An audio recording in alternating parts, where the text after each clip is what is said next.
Welcome back to my channel Wisdom academy.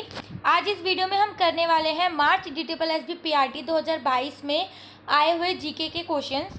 Means की इस video में हम देखेंगे जो इस बार एग्जाम हुए हैं उसमें जीके के किस तरीके के क्वेश्चंस आए हैं, कैसे क्वेश्चंस आए हैं, ताकि जो हम आगे आने वाली वैकेंसीज़ के लिए जब जीके तैयार करें तो ये क्वेश्चन जो है हमारे दिमाग में हमको एक आइडिया दे दें कि हाँ इस तरीके से हमको क्वेश्चंस तैयार करने हैं या फिर इस तरीके से हमको जीके पढ़नी है। ठीक है, तो ये जो हमारा क्वेश्चन पेपर है ये 24 मार्च की पहली शिफ्ट का पेपर है। 24 मार्च 2022 की पहली शिफ्ट 8:30 से 10:30 ये उसका पेपर है। तो ठीक है, चलिए इसको सॉल्व करते हैं। फर्स्ट है, निम्नलिखित में से कौन सी नदी भारत में दूसरा सबसे बड़ा जलप्रपात बनाती है? तो सबसे बड़ा जलप्रपात बनाती है कावेरी, गोदावरी, कृष्णा या महानदी। तो कावेरी नदी। ठीक है, इसमें अब पहले ये क्वेश्चन अभी इसमें ये भी बनता है कि भारत में सबसे बड़ा जलप्रपात कौन सा बनाती है। तो आई होप ये तो आप सबको पता होगा कि जो गंगा नदी है वो भारत में सबसे बड़ा जलप्रपात बनाती है और जो दूसरी सबसे बड़ी नदी है वो कावेरी नदी है। ठीक है, फर्स्ट है, which pair of non metal atomicity is not correct? क्या है जो इसमें से करेक्ट नहीं है? फर्स्ट है हाइड्रोजन मोनो एटोमिक और ऑक्सीजन डायटोमेटिक। मोनो एटोमिक मीन्स कि जिसमें एक अणु होता है ना। तो हाइड्रोजन डायटोमिक ठीक है, बट हाइड्रोजन मोनोएटोमिक नहीं है, क्योंकि देखो ये ना तो धातु है ना अधातु है। इसको सबसे ऊपर वाली श्रेणी में अलग रखा जाता है, क्योंकि हाइड्रोजन की किसी के भी साथ क्रिया करवा सकते हैं हम, कर सकती है क्रिया मोस्ट ऑफ द टाइम में। तो ये नॉन मेटल के पेयर में जो है हाइड्रोजन ठीक नहीं है। ठीक है, हाइड्रोजन मोनोएटोमिक ये ठीक नहीं है, ओनली वन। थर्ड है, who among the following is also called as Dhing express. तो ढिंग एक्सप्रेस हम सबको पता है किसे बोला जाता है, हिमा दास असम की है ना। असम के उसमें ही उसका नाम इनका रखा गया है हिमा दास का। इनको ढिंग एक्सप्रेस बोला जाता है। बहुत तेज भागती हैं ये, धावक है, बहुत सारे मेडल जीते इन्होंने हमारी इंडिया के लिए। PT उषा, मीराबाई चानू, जिस्ना मैथ्यू। तो इसमें हिमा दास है। ठीक है, फोर्थ है, which of the following is correct for the net national product. Net national product के लिए इसमें कौन सा करेक्ट है? तो पहला है, net national product equal to GNP plus depreciation. देखो अगर हम डेप्रिसिएशन प्लस करेंगे ना, वैसे भी हम नेट नेशनल प्रोडक्ट में डेप्रिसिएशन प्लस करते हैं इसको ग्रॉस बनाने के लिए। ठीक है, जो नेशनल प्रोडक्ट होता है ना हमारा, उसमें हम डेप्रिसिएशन प्लस करते हैं इसको ग्रॉस बनाने के लिए। तो पहला तो यहाँ गलत हो गया। थर्ड वन है, net NNP equal to GNP minus depreciation. ये ठीक है, क्योंकि देखो जब हम नेट में प्लस कर रहे हैं डेप्रिसिएशन ग्रॉस बनाने के लिए, तो नेट बनाने के लिए डेप्रिसिएशन तो माइनस करेंगे। तो फर्स्ट सेकंड जो है वो ठीक है। ठीक है, GNP में से अगर हम डेप्रिसिएशन माइनस करते हैं तो हमें ये नेट मिलता है। और इस नेशनल के लिए अगर हम इसको इंटरनेशनल बनाना चाहें, मतलब शुद्ध राष्ट्रीय आय को जोड़ देते हैं। ये आपने पढ़ा होगा ना 12th क्लास में, विदेशों से प्राप्त आय माइनस विदेशों को कारक आय। खैर ये बहुत बड़ा कॉन्सेप्ट है, यहाँ पे एकदम से ऐसे सॉल्व नहीं हो सकता, बट यस इतना ध्यान रखिए कि नेट नेशनल प्रोडक्ट के लिए हमको डेप्रिसिएशन माइनस करना पड़ता है, ना कि प्लस करना पड़ता है। थर्ड और फोर्थ ऑप्शन होंगे नहीं, क्योंकि मल्टीप्लाई और डिवाइड जैसा कुछ भी होता नहीं है उसमें। नेक्स्ट है, the colour of new ₹500 notes in the Mahatma Gandhi new series is. जो महात्मा गांधी के 500 रुपये का नया जो महात्मा गांधी की नई सीरीज है, नए नोट निकल के आए हैं, 20 का, 10 का, 500 का, 100 का, 2000 का। तो उसमें जो है वो कलर क्या है 500 का। तो खैर ये तो सबसे ऑप्शन भी आपको ऐसे दिए हुए हैं, इसमें हम अलग से पहचान सकते हैं, स्टोन ग्रे, रेड, मैजेंटा या ग्रीन। तो स्टोन ग्रे कलर है, इजी क्वेश्चन है। ठीक है, जुलाई 2021 में किस संगठन ने ऑक्सीजन राशनिंग उपकरण एम्बलेक्स लॉन्च किया है? और देखो पेपर हुआ है 2022 में और जुलाई का इन्होंने पूछा हुआ है करंट का क्वेश्चन। जुलाई 2021 में किसने राशनिंग उपकरण एम्बलेक्स लॉन्च करा है? तो ये IIT रोपार ने करा है। ठीक है, IIT रोपार ने करा है। नेक्स्ट है, अनंत वर्मन। अब खैर ये तो चेंज हो जाएगा करंट वाला क्वेश्चन, बट ये जो हमारी स्टैटिक जीके है ये उसको हम कवर कर सकते हैं कि हम उसको कर पाए। नेक्स्ट है, अनंत वर्मन डैश वंश का शासक था। तो हर्यक, शुंग और नंद, ये तो हमें ऑब्वियसली देखो याद रहते हैं। हर्यक वंश का इतना सारा चलता है, शुंग वंश का वो पुष्यमित्र शुंग, रुद्रत वर्मन, वो भी सारी चीज़ें, नंद वंश का परमानंद, घनानंद, ऐसे करके। तो अलग लग रहा है नाम अनंत वर्मन, तो फिर ऑप्शन से भी कर सकते हैं कि हाँ गंगा वंश का शासक था, क्योंकि मैंने तो अभी तक इसके बारे में नहीं पढ़ा है, पर बाकी सारे वंशों के बारे में पढ़ा हुआ है, तो हाँ उससे मैं कर सकती हूँ। पर वैसे अनंत वर्मन गंगा वंश का शासक था, ये मैंने नहीं पढ़ा हुआ है। नेक्स्ट है, युद्ध अभ्यास डैश और डैश के बीच एक संयुक्त सैन्य अभ्यास है। तो ये जो युद्ध अभ्यास है वो भारत और संयुक्त राज्य अमेरिका के बीच में, क्योंकि भारत और नेपाल के बीच में सूर्य किरण होता है, भारत और और ये संयुक्त सैन्य अभ्यास है। ठीक है, भारत और बांग्लादेश के बीच में संप्रीति। ठीक है, जो युद्ध अभ्यास है भारत और बांग्लादेश के बीच में होता है संप्रीति, भारत और नेपाल के बीच में होता है सूर्य किरण, और भारत और रूस के बीच में होता है बॉम्बस्टेक। है ना। तो ये जो युद्ध अभ्यास है भारत और संयुक्त राज्य अमेरिका के बीच एक संयुक्त सैन्य अभ्यास है। तो यहाँ से पॉइंट मिलता है कि यहाँ युद्ध अभ्यास जो है वो सारे याद करके जाने हैं जो सैन्य अभ्यास है। 42वें संविधान संशोधन के द्वारा नागरिकों के मूल कर्तव्यों को किस वर्ष में भारतीय संविधान में जोड़ा गया था। तो जो नागरिकों के मूल कर्तव्य, ये आपको पता है, स्वर्ण सिंह कमेटी ने सजेस्ट करे थे कि हमारे जो है नागरिकों के सिर्फ हम उनको अधिकार ही ना दें, उनके कुछ कर्तव्य भी होने चाहिए, उनको कुछ कर्तव्य भी दो। तो ये स्वर्ण सिंह समिति द्वारा सुझाए गए थे और जिस टाइम ये हमारे संविधान में जुड़े थे तो ये 42वें संविधान संशोधन के द्वारा जुड़े थे और कब 1976 में, ठीक है। और 51A में जुड़े थे और इसके बाद में हमारा 11वां शिक्षा का अधिकार अधिनियम भी जोड़ा गया था, वो 2002 में जोड़ा गया था। वो 86वें संविधान संशोधन द्वारा जोड़ा गया था 2002 में, ठीक है। देखो कंफ्यूज होने की जरूरत नहीं है, एक बार दोबारा से बता देती हूँ। जब हमारा ताज़ा नया संविधान बन के तैयार हुआ था तब उसमें नागरिकों को सिर्फ और सिर्फ अधिकार प्राप्त किए गए थे, उनके कुछ कर्तव्य नहीं थे। बाद में उनके कर्तव्य जोड़े गए, तो वो जो कर्तव्य जोड़े गए वो किस कमेटी के द्वारा जोड़े गए थे, मतलब किसने सुझाए थे, तो वो स्वर्ण सिंह कमेटी ने सुझाए थे। सेकंड चीज़, वो 42वें संविधान संशोधन के द्वारा जोड़े गए थे।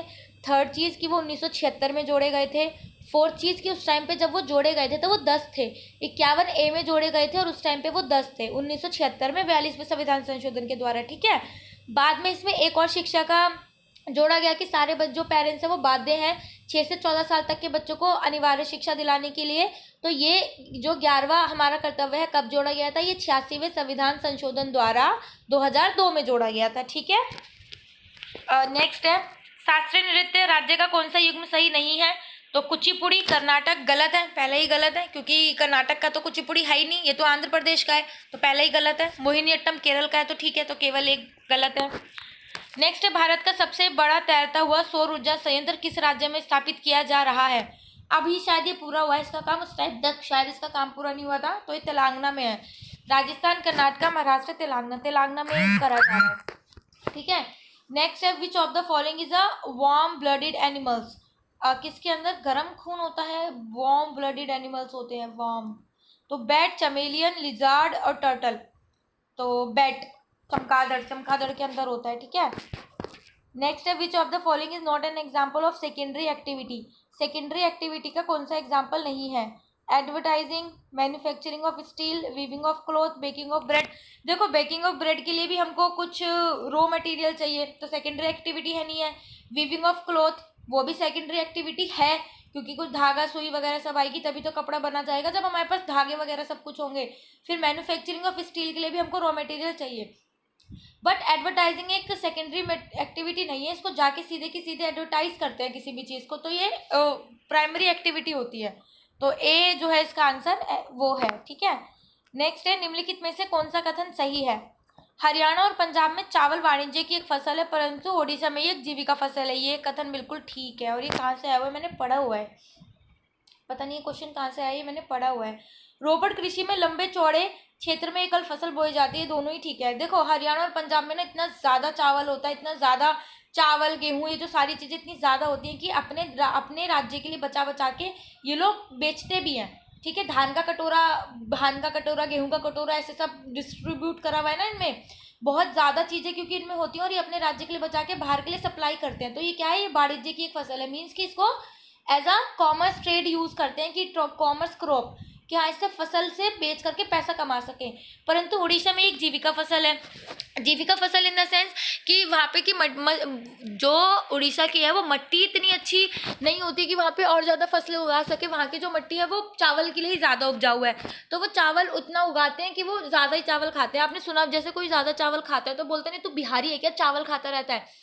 बिहारी लोगों की वो नहीं है कि उनको चावल ज़्यादा पसंद होता है, उनकी मजबूरी है क्योंकि बिहार उड़ीसा साइड की मिट्टी ऐसी है कि वहाँ पे चावल ही ज़्यादा से ज़्यादा होगा। अब चावल ही ज़्यादा से ज़्यादा होगा तो उनको वो खाना भी तो वही पड़ेगा, इसलिए मोस्टली जो बिहार उड़ीसा के साइड होता है ना वहाँ दोनों टाइम ही चावल बनते हैं। और जब खाते रहोगे तो हैबिट तो हो ही जाती है। और वो कहते हैं कि बिहारी है क्या, तो ऐसा कुछ नहीं है, उनकी मजबूरी है क्योंकि वहाँ पे होता ही ये चीज़ें हैं ज़्यादा। तो जो चीज़ें ज़्यादा मात्रा में प्रचुर मात्रा में रहेगी तो लोग उसका सेवन भी तो ज़्यादा करेंगे, तो वहाँ पे फसल को बेचते नहीं है, अपने बचा करके रखते हैं। तो पहला कथन बिल्कुल ठीक है, हरियाणा और पंजाब में चावल वाणिज्य की फसल है परंतु उड़ीसा में एक जीविका फसल है, ठीक है। रोपड़ कृषि में लंबे चौड़े क्षेत्र में एकल फसल बोई जाती है, बिल्कुल ठीक है। रोपड़ कृषि होती यही है कि लंबे चौड़े में बहुत सारे एरिया में एक तरीके की फसल उगाई जाए और फिर उसे बेच बाच के पैसे कमाओ, या एक तरीके की फसल लेकर आओ, सारी फसल ट्राई करो कि अच्छी। नेक्स्ट क्वेश्चन है, भारतीय संविधान का कौन सा अनुच्छेद भारत के राष्ट्रपति के निर्वाचन से संबंधित है? ठीक है, तो आपको पता है 52 से हमारा राष्ट्रपति स्टार्ट होता है, 52 आर्टिकल 52 से। तो रकानी कोका दुओ दसम, ठीक है, ऐसे करके याद करा है। रा से राष्ट्रपति, का से कार्यकाल, न से निर्वाचन, यानी कि 52, 53, 54 पढ़ा निर्वाचन पे, और भारतीय के राष्ट्रपति के निर्वाचन से पूछा हुआ है। तो अनुच्छेद 54 भारतीय राष्ट्रपति के निर्वाचन से संबंधित है। ठीक है, नेक्स्ट है, what is the chemical formula of quick lime का फॉर्मूला है CaO, कार्बन ऑक्साइड। ठीक है, CO से 3 कार्बन कार्बोनेट होता है, NO2 नाइट्रोजन ऑक्साइड होता है, CaCl2 कार्बन ऑक्सीजन क्लोराइड। पता नहीं, मेरे को साइंस नहीं आती वैसे तो, बट यस इसका जो क्विक लाइम है उसका है CaO, कार्बन ऑक्साइड। नेक्स्ट है, शासक वंश का कौन सा युग्म सही है? ठीक है, कनिष्क कुषाण वंश का था। ठीक है, ये भी ठीक है ना। विम कर्फिसिस इसके दादाजी थे जिन्होंने स्थापना करी थी, कुजुल कर्फिसिस, फिर विम कर्फिसिस, कुजुल कर्फिसिस ने कुषाण वंश की स्थापना करी थी। ये हमारे इंडिया के नहीं थे, बाहर के थे। फिर विम कर्फिसिस और फिर था उनका कनिष्क, फिर कनिष्क के बाद आता था वनिष्क, आया था इसका बच्चा, है ना। तो कनिष्क कुषाण वंश का था। ठीक है, सातकर्णी सातवाहन का था, ये भी ठीक है। गौतम पुत्र सातकर्णी पूरा नाम था ना, गौतम पुत्र सातकर्णी सातवाहन का था, ये भी ठीक है। ठीक है, नेक्स्ट है, निम्नलिखित में से किसने विंबलडन 2021 पुरुष एकल का खिताब जीता है? तो नोवाक जोकोविच ने जीता है, और इसी के साथ इसने रिकॉर्ड भी कोई तोड़ा है ना, बहुत सारे जीतने वाले का, तो विंबलडन वाले में। तो किसने विंबलडन 2021 पुरुष एकल का खिताब जीता है? तो नोवाक जोकोविच। ठीक है, अब हमें याद करना पड़ेगा 2022 का किसने जीता है। निम्नलिखित में से कौन उत्तर प्रदेश का क्षेत्रीय संगीत नहीं है? अल्हान, लमन, होरी, सोहर। तो लमन नहीं है क्षेत्रीय संगीत, नहीं पता भी तो यूपी वाले बता पाएंगे। भारत में सती प्रथा पर प्रतिबंध किस वर्ष में लगा दिया गया था? तो 1829, ये तो आप सबको ही पता होगा। राजा राम मोहन राय के प्रयासों को द्वारा विद विलियम बेंटिक, है ना, लॉर्ड विलियम बेंटिक के साथ मिलकर उन्होंने सती प्रथा पर रोक लगाई थी। विलियम बेंटिक आप नाम सुनोगे, किसी अंग्रेज ने सती प्रथा पर रोक लगाया, ये वो बहुत अच्छा करा ये वो, बट नहीं, यस राजा राम मोहन राय ने काम करा था, उनके पीछे उनकी बहुत अच्छी सोच थी। बट अंग्रेजों ने सती प्रथा पर रोक अपनी सेल्फिश वे के तरीके में लगाई थी, मीन्स उनका कुछ सेल्फिश रीज़न था, इस वजह से उन्होंने सती प्रथा पर रोक लगाई थी। वो जब हम हिस्ट्री पढ़ेंगे तब डिटेल में करेंगे। तो अब मैथ से स्टार्ट हो रही है, तो ये थे 24 मार्च का जो पेपर था उसका ये जीके के क्वेश्चन थे। अब ये जो हम पेपर करने वाले हैं जीके के लिए, ये है 27 मार्च की सेकंड शिफ्ट का पेपर। ठीक है, 27 मार्च की सेकंड शिफ्ट, यानी 27 मार्च 2022 12:30 से 2:30 बजे तक का ये जो है पेपर वो है। ठीक है, स्टार्ट करते हैं। कौन भारतीय संविधान के अनुच्छेद 280 के तहत वित्त आयोग का गठन करता है? आर्टिकल अनुच्छेद 280 है, उसके तहत कौन वित्त आयोग का गठन करता है? तो हमारा राष्ट्रपति जो है वित्त आयोग का गठन करता है, क्योंकि 4 मुख्य आयोग हैं इंडिया के। ठीक है, इंडिया के मेन 4 आयोग है, और उन चारों आयोगों का गठन राष्ट्रपति ही करता है। तो 280 के आर्टिकल 280 पूछा है, तो अनुच्छेद 280 के तहत वित्त आयोग का गठन राष्ट्रपति करता है। ऑप्शन देख लेते हैं, प्रधानमंत्री, मुख्य आर्थिक सलाहकार, वित्त मंत्री और राष्ट्रपति। ठीक है, नेक्स्ट है, भारत में आपातकाल के दौरान मौलिक अधिकारों के निलंबन की अवधारणा किस देश के संविधान से प्रभावित थी? देखो ये तो हम पढ़ लेते हैं, मौलिक अधिकार कहाँ से लिए गए हैं? USA से, और जो राज्य के नीति निर्देशक तत्व है वो आयरलैंड से लिए गए हैं, और कनाडा से क्या लिया गया है? एकल नागरिकता प्रणाली। ये सारी चीज़ें हम पढ़ लेते हैं, बट देखो इन्होंने कितना अलग डीप में एक क्वेश्चन पूछा है कि भारत में आपातकाल के दौरान मौलिक अधिकारों के निलंबन की अवधारणा किस देश के संविधान से ली गई है?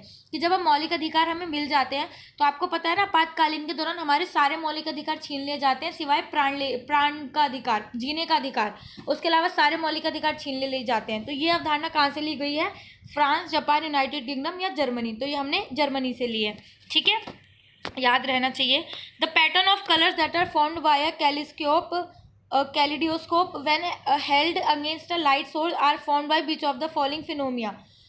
देखो ये तो पता है, ये जो क्लेडोस्कोप होता है आपको पता है ना, उसमें बहुत ट्रायंगल करके बहुत ज़्यादा मिरर लगे होते हैं, और जब हम उसके अंदर देखते हैं तो हमें बहुत सारे कलर में, बहुत सारे डिज़ाइंस में, बहुत सारे पैटर्न्स में बहुत सारे पैटर्न दिखते हैं हमारी उस इमेज के, मतलब जो भी उसके अंदर हम देख रहे हैं तो हमारा दिखेगा, या कोई भी चीज़ खड़ा कर रहे हैं तो बहुत सारे अलग अलग तरीकों में हमें पैटर्न दिखते हैं, कलर दिखते हैं, सब कुछ। तो ये क्या होता है?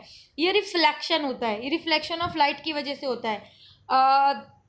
देखो अब जो भी लाइट वाला चीज़ आएगी ना, लाइट वाली चीज़, जैसा आकाश का रंग नीला क्यों होता है, या अंतरिक्ष का रंग काला क्यों होता है, सूर्योदय का रंग उगते हुए का ये क्यों होता है। तो ये सारी चीज़ें ना आप ये याद कर लो, ये ना रिफ्लेक्शन की वजह से होता है। जहाँ पे सारी कलरों वाली बात आती है ना, तो यहाँ पे रिफ्लेक्शन होगा। मैंने ऐसे याद करा हुआ है और मोस्टली ये चीज़ में ना ठीक भी चला जाता है।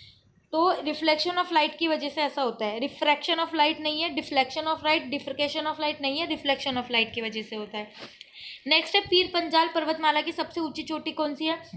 तो पीर पंजाल पर्वत हमारा कहाँ पे आता है, जो पंजाब की साइड वाला पहाड़ है ना, पंजाब के उधर की साइड को पड़ता है, उसको पीर पंजाल श्रेणी बोलते हैं। पता होगा आपको, ये जो हमने हिमालय को काफ़ी सारे पार्ट में बांटा है, तो पील पंजाल, धौलागिरी, ये सारी में, तो उसमें पीर पंजाल की जो सबसे ऊंची पर्वत चोटी है वो इंद्रासन पर्वत है। ठीक है।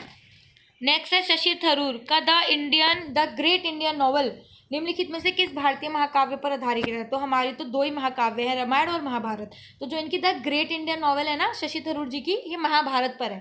ठीक है। बुद्धचरित और अर्थशास्त्र देखो हो ही नहीं सकता, बट हम यहाँ पे पढ़ लेते हैं। देखो बुद्धचरित की किसने लिखी है और अर्थशास्त्र किसने लिखी है, आपको पता होगा। अर्थशास्त्र या विष्णुगुप्त या कौटिल्य उसने लिखी है, बुद्धचरित अश्वघोष ने लिखी है, और रामायण किसने लिखी है, तुलसीदास जी ने। रामचरितमानस उन्होंने तुलसीदास जी ने लिखी है, और रामायण जो है वाल्मीकि जी ने लिखी है। और महाभारत किसने लिखी है, ये आप लोग मुझे कमेंट करके बताओगे। बट इसी के ऊपर एक नॉवल है शशि थरूर की, द ग्रेट इंडियन नॉवल, वो महाभारत के ऊपर बेस है। ठीक है। अब महाभारत किसने लिखी है, बहुत चलता फिरता क्वेश्चन है, तो आप प्लीज़ कमेंट करके बताओ। नेक्स्ट है द स्वालिकन folk dance originated in which of the following state. ये स्वालिकन फोक डांस है, ये जो इसका ओरिजिन है कहाँ से हुआ है, मतलब इसका जन्म कहाँ से हुआ है, ये डांस फॉर्म जो है कहाँ से निकली है। असम, अरुणाचल प्रदेश, मिजोरम और नागालैंड। तो ये मिजोरम से आई है। ठीक है। नेक्स्ट है भारत ने 2021 तक कितने ग्रैंड प्रिक्स F1 विश्व चैंपियनशिप की मेजबानी करी है। तो 3 करी है हमने 2021 तक। ठीक है। 3, 4, 2, 5, तो हमने 3 करी है। कोसी नदी किस राज्य से होकर भारत में प्रवेश करती है। देखो बहुत अच्छा क्वेश्चन है। कोसी नदी किस राज्य से होकर भारत में प्रवेश करती है। उत्तर प्रदेश, हिमाचल प्रदेश, सिक्किम और बिहार। तो ये बिहार में देखो आपको पता है ना, एक तो बंगाल का शोक बोला जाता है और एक बिहार का शोक बोला जाता है। तो बंगाल का शोक दामोदर नदी, बिहार का शोक कोसी नदी, है ना, ये सारी चीज़ें आपने पढ़ी होंगी। तो कोसी नदी जो है किस राज्य से होकर भारत में प्रवेश करती है। तो देखो बिहार के बाद ही तो उत्तर प्रदेश में जाएगी, हिमाचल प्रदेश और सिक्किम में हो नहीं सकती, क्योंकि ये बिहार से ऊपर है और सिक्किम तो बिहार से बिल्कुल अलग साइड में ही है। तो बिहार का शोक बोला जाता है कोसी नदी को। तो बिहार से अगर मान लो आपको नहीं भी पता, तो आप इस कॉमन सेंस के थ्रू इसका आंसर जो है इजीली कर सकते हो। तो कहाँ से प्रवेश करती है, बिहार से। उत्तर प्रदेश तो बिहार के बाद जाएगी, हिमाचल प्रदेश अगर गई तो हिमाचल प्रदेश ऊपर है, सिक्किम कोने में, तो इस तरीके से कर सकते हैं। महानदी का उद्गम निम्नलिखित में से किस राज्य में है। छत्तीसगढ़, आपको पता होगा, है ना, 3 नदियों वाला। वो महानदी किस नदी से निकलती है, कहाँ उद्गम किस राज्य से है, तो छत्तीसगढ़। मध्य प्रदेश, आंध्र प्रदेश और झारखंड।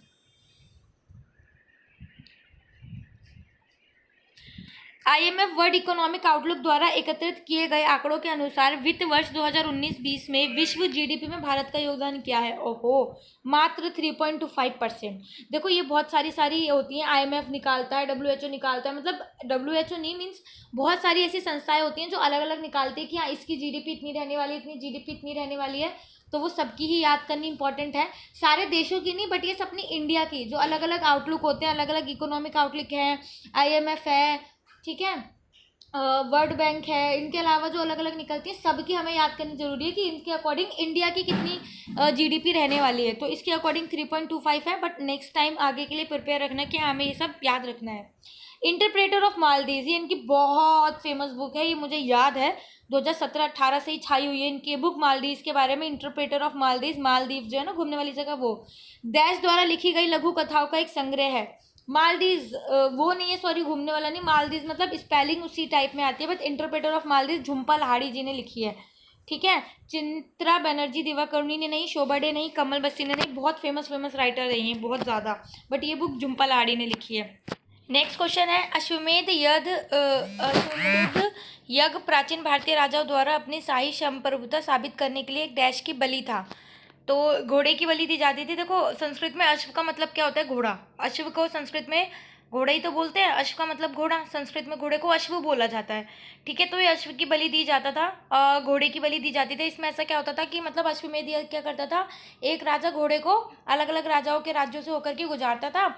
अगर मान लो वो राजा जो है उसकी अधीनता स्वीकार कर लेता था तो वो घोड़े को आगे जाने देता था, अदरवाइज अगर उसको लड़ाई करनी होती तो वो रोक लेता था। और उसके बाद जब अश्वमेध यज्ञ होता था तो क्या करा जाता था, जब घोड़ा हर जगह से घूम करके आ जाता था, हाँ एक राजा की जीत निश्चित हो जाती थी, तो उस अश्वमेध यज्ञ में घोड़े की बलि दी जाती थी, मतलब उसी घोड़े को मार दिया जाता था। और फिर शायद कहते हैं कि उसको घोड़े को फिर खाया भी जाता था हर जगह बांट के, मतलब एज अ प्रसाद बलि दी जाता था। तो घोड़ा होगा इसका आंसर। ठीक है, नेक्स्ट है F1 रेसिंग के लिए बुध अंतर्राष्ट्रीय परिपथ निम्नलिखित में से किस प्राधिकरण द्वारा बंद कर दिया गया था।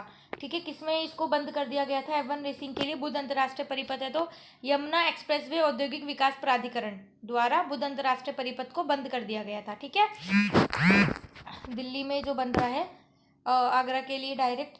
भारतीय संविधान के हस्ताक्षरकर्ताओं की कुल संख्या कितनी थी? देखो, जब भारत का संविधान बनकर के तैयार हुआ था, आपने सारी चीज़ें पढ़ी होंगी, कितनों ने पार्ट लिया था, कितनों ने नहीं लिया था, सारी चीज़ें। जब हमारा संविधान 26 तारीख से लागू हुआ था तो उससे ठीक लास्ट जो है 24 जनवरी को बैठक हुई थी, 24 या एक दिन पहले 25 जनवरी को बैठक हुई थी। तो उसमें जितने भी संविधान वालों ने जो है मतलब बनाया था उन्होंने साइन करे थे। तो उस टाइम पे टोटल संख्या कितनी थी? 284 हमारे संविधान पे अभी भी जो हमारा ओरिजिनल संविधान है उस पर साइन हो रखे हैं, उसको हीलियम के डब्बे में बंद करके संसद भवन में रखा हुआ है। और 284 उस टाइम पे साइन थे, तो 272, 256, 264 नहीं, 284 संविधान बनाने वाले कुछ थे, 300 कुछ थे। ठीक है, बट कुछ अब्सेंट थे, कुछ आ नहीं पाए थे, तो जो फाइनल हमारा संविधान है ना उस पर 284 साइन है। नेक्स्ट है which of the following concept in use for GPS for determining the position of the object. तो किस कॉन्सेप्ट को यूज करा जाता है जीपीएस के लिए, है ना? ट्रिंगुलेशन, मैग्नीशियम, रैंकिंग या वेटिंग? तो रैगिंग, जीपीएस सिग्नल के लिए ragging. Home in the word a memorial dash की पुस्तक है। होम इन द वर्ड, ये अमर्त्य सेन की बुक है।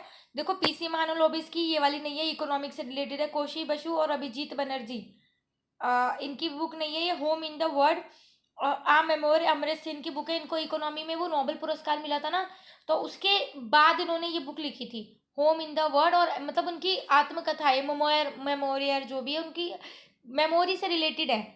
ये जो किताब है ये अमर्त्य सेन की बुक है, बहुत इंपॉर्टेंट बुक है, बहुत बार पेपर में आई हुई है, और देखो इस पेपर में भी आई है। त्रिपुरा राज्य को निम्नलिखित में से किस लोक नृत्य से जोड़ा जा सकता है? डोलचोलम, होजगिरी, रंगमा या याकचाम? तो होजगिरी। ठीक है, यवन राज्य शिलालेख निम्नलिखित में से किस स्थल पर खोदा गया है? मदुरई, कन्नौज, मघेरा या पाटलिपुत्र? तो ये यवन राज्य शिलालेख जो है मघेरा में खोदा गया था। कंदरिया महादेव मंदिर कितना ज्यादा इंपॉर्टेंट क्वेश्चन है ना, इसे तो रट लो, इतनी बार क्वेश्चन आता है और इतनी बार रिपीट हो रहा है, और ये अभी भी आ रहा है क्वेश्चन। ठीक है, कंदरिया महादेव मंदिर जो है किस राजपूत वंश के संरक्षण में बनाया गया था? तो ये चंदेल शासकों ने बनाया था, और उसमें भी स्पेसिफाई कर रखा है कौन से चंदेलों ने? बुंदेलखंड के चंदेलों ने। ठीक है, बुंदेलखंड के चंदेलों ने कंदेरिया महादेव मंदिर बनवाया था। राठौर, सिसोदिया, चौहान नहीं थे, बुंदेलखंड के चंदेल थे। चंदेल है वैसे, बट बुंदेलखंड के चंदेल। ठीक है, which of the following kitchen ingredients can be use to depress the freezing point of water? Vinegar, baking powder, salt और baking soda? Which of the following kitchen ingredient can be use to depress the freezing point? Freezing point को अगर हमें depress करना है तो पानी में हम क्या मिलाएं कि जो उसका फ्रीजिंग पॉइंट है वो डिप्रेस हो जाए? तो सॉल्ट। ठीक है, सॉल्ट मिला के हम कर सकते हैं। Vinegar, baking powder, baking soda नहीं, सॉल्ट। ठीक है, अब इसका ये क्वेश्चन हो गया। अब ये जो पेपर हम कर रहे हैं ये है 26 मार्च की सेकेंड शिफ्ट का पेपर, 26 मार्च की सेकेंड शिफ्ट का पेपर है ये। फर्स्ट क्वेश्चन है, currently as on August 2021 how many schedules does the Indian constitution have? Means कि हमारा जो कॉन्स्टिट्यूशन है उसमें कितनी अनुसूचियां हैं? तो अभी करंट में हमारे पास अनुसूचियां हैं 12। ठीक है, पहले जब हमारा संविधान बन के तैयार हुआ था 8 अनुसूचियां थी, बाद में 9वीं, 10वीं, 11वीं, 12वीं दल बदल वाली, और 10वीं अनुसूची 9वीं अनुसूची भूमि से रिलेटेड 10वीं थी दल बदल वाली, और 11वीं 12वीं नगर पंचायत और नगर निगम के बारे में 12वीं अनुसूची थी। तो करंटली अभी हमारे कॉन्स्टिट्यूशन में कितनी अनुसूचियां हैं? 12। ठीक है, the current statutory liquidity ratio SLR हमारी कितनी है? 18%। ठीक है, ये क्या होता है, ये जो कॉमर्शियल बैंक होते हैं, जो कॉमर्स बैंक होते हैं, इनको अपना कुछ हिस्सा वो जो है रिजर्व रखना पड़ता है किसके पास, रिजर्व बैंक के पास। तो ये भी एक रेशियो होती है, लिक्विडिटी रेशियो। तो इसमें पूछा है कि कितनी परसेंट चल रही है अभी, 18%, यानी टोटल अपने हिस्से का 18% रिजर्व बैंक के पास रखना पड़ेगा। तो ये 18% है अभी करंट में। Dash is one of the official language of Sikkim state. तो संस्कृत, हिंदी, मिजो, नेपाली। देखो संस्कृत और हिंदी सिक्किम के स्टेट को नहीं आ सकती, मिजो से टच होता है, कर सकते हैं, बट जो नेपाल है इसके ज़्यादा पास है। नेपाली सिक्किम स्टेट का एक ऑफिशियल लैंग्वेज है, इसलिए तो इसको बाद में हमारे संविधान में जोड़ा गया था, क्योंकि नेपाल नेपाली की भाषा नहीं है। सिर्फ जो नेपाली है वो सिर्फ नेपाल की भाषा नहीं है, हमारे कई स्टेट में भी नेपाली जोड़ी जाती है, तभी तो संविधान संशोधन किया गया था। और हमारी जो भाषाएं थी 14 भाषाएं, उसमें नमक जब नेपाली, मणिपुरी और कोंकणी को जोड़ा गया था, तो नेपाली को भी जोड़ा गया था, क्योंकि हमारे कई स्टेट्स में नेपाली बोली जाती है। तो हमारी इसमें ऑफिशियल लैंग्वेज किसकी है, नेपाली, सिक्किम स्टेट की, ठीक है, इसलिए इसको हमारे में ऐड किया गया था, ना कि नेपाल की वजह से। नेक्स्ट है द 104th अमेंडमेंट। ये मुझे याद है, बट पता नहीं कैसे, बट मुझे ये याद है 104 जो संविधान संशोधन हुआ था हमारे कॉन्स्टिट्यूशन का, वो किसके लिए हुआ था। तो जो हमारा 104वां संविधान संशोधन हुआ था, ये अभी मोदी जी के टाइम में हुआ है, थोड़े टाइम पहले, 2 से 3 साल हुए हैं इसको। तो इसमें क्या हुआ था, जो SC ST OBC इनको जो आरक्षण दिया जाता है ना, पहले अम्बेडकर जी ने बोला था 10 साल तक दिया जाएगा, फिर उसको बाद 10 साल 10 साल 10 साल ऐसे बढ़ाते रहे। तो इसी 104 अमेंडमेंट के द्वारा अब इसको 2010 साल तक मतलब और बढ़ा दिया गया है आगे। इसी रिजर्वेशन को मतलब 10 साल और आगे बढ़ा दिया कि हाँ भैया 10 साल और रहेगा।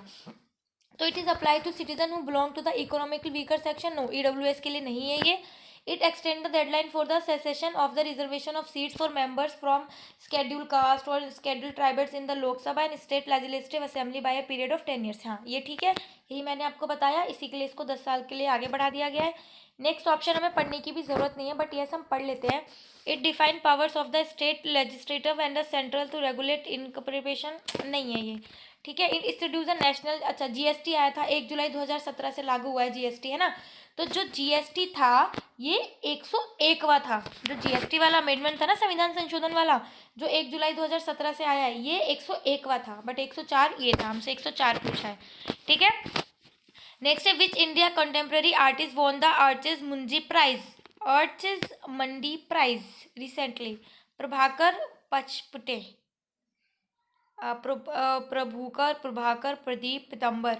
तो 20 का आंसर है प्रभाकर पचपुटे, पचपुट, ठीक है। नेक्स्ट है Chittaranjan Das was the dash of Subhash Chandra Bose. Chittaranjan Das ये ना गुरु थे सुभाष चंद्र बोस जी के। अच्छा वही बोल रखा है, स्पिरिचुअल गुरु, एल्डर ब्रदर, पॉलिटिकल मेंटर गुरु या क्लोज फ्रेंड। नहीं, पॉलिटिकल गुरु थे। चितरंजन दास का बहुत ज़्यादा प्रभाव था सुभाष चंद्र के बोस के ऊपर, ठीक है। चितरंजन दास आपने नाम भी सुना होगा ना, चितरंजन दास, जिन्हें दीनबंधु और देशबंधु बोला जाता है इंडिया का, देशबंधु चितरंजन दास। तो ये वो वाले हैं। Which country produce maximum gold in the world. Germany, Japan, Mexico और चाइना। तो चाइना में सबसे ज़्यादा गोल्ड होता है। Who won the international Booker prize 2021। तो ये डेविड डॉइप ने जीता है इंटरनेशनल बुकर प्राइज। अब नेक्स्ट के लिए हमको 2022 का याद करके जाना है, हमारा जब भी पेपर होता है 2022 और 2023 का जो भी है, ये क्वेश्चन हमें ज़रूर याद करना है। एक तो हमारे फेस्टिवल से रिलेटेड, हमारे जो देश के फेस्टिवल हैं अलग अलग स्टेट में जो चल रहे हैं वो, इंटरनेशनल बुकर प्राइज वो, और बुके ज़रूर आ रही है, बुक ज़रूर पूछ रहे हैं, तो इंपॉर्टेंट बुक्स हमें पता होनी चाहिए। Nuakhai Juhar is the agriculture festival and one of the most ancient festival mainly observe by the people of Nuakhai Juhar, ठीक है। फेस्टिवल ही की बात कर रहे थे, अभी देखो फेस्टिवल का ही क्वेश्चन आ गया। तो ये किसमें मनाया जाता है, ये western Orissa and southern Chhattisgarh में मनाया जाता है, western Orissa and southern Chhattisgarh, ठीक है। विच लाइन या boundary separates India and Pakistan. हमें पता ही होगा, रेड क्लिफ रेखा अलग करती है हमको पाकिस्तान और इंडिया से। Marginal line, red Cliff line, Siegfried lines और मैकमोहन लाइन चाइना के बीच है। जो ये बाउंड्री है इंडिया और पाकिस्तान के बीच में, रेड क्लिफ है, ठीक है। नेक्स्ट है the book home in the word. देखो बुक कितना इंपॉर्टेंट क्वेश्चन है, ये बिल्कुल आना चाहिए। The book home in the word is written by which author. देखो जो अभी हमने इससे पहले सैम्पल पेपर करा है उसमें यही था, the home in the word, है ना, the home in the word a memorial dash किसकी पुस्तक है। वही क्वेश्चन इसमें पूछा है, बस आ मेमोरियल नहीं बताया, मैंने कहा था ये बहुत इंपॉर्टेंट बुक है, आती है, फिर से देखो दोबारा रिपीट हो गई। The book home is in the word written by which author, Amartya Sen ने लिखी है ये, ठीक है। विजय गोखले, अमिताभ घोष और हिसिला यामी ने नहीं लिखी, अमृत्य सेन ने लिखी है। Which is the country in Germany, Germany में यूरो चलता है, आपको पता है। रूबल, लेव और येन, येन जापान की मुद्रा है, रूबल रशिया की, और चाइना में जो रेनमिन चलने लगी है अब खैर, बट रूबल भी थी पहले वहाँ की, और यूरो जो है वो जर्मनी की मुद्रा है, ठीक है।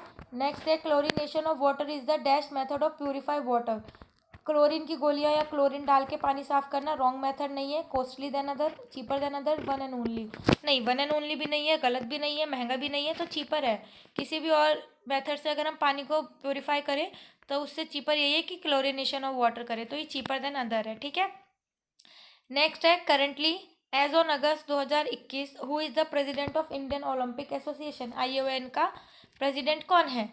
नारायणा रामचंद्रन, सर तोराजी बी टाटा, राजीव में आता है नरेंद्र बत्रा, तो नरेंद्र बत्रा जो है अभी यहाँ के प्रेसिडेंट हैं ओलंपिक कमेटी के। Which vitamin is also ascorbic acid. Ascorbic acid आपको पता होगा विटामिन सी, जो हमें खट्टे पदार्थों से मिलता है, आंवला, नींबू, संतरा, तो विटामिन के, विटामिन बी, विटामिन डी का रेक्टोफेरोल होता है शायद, और हाँ, और एस्कॉर्बिक एसिड को उसको बोला जाता है विटामिन सी को, ठीक है। तो खट्टा होता है ना इसलिए acid. The total number of Buddhist council are there.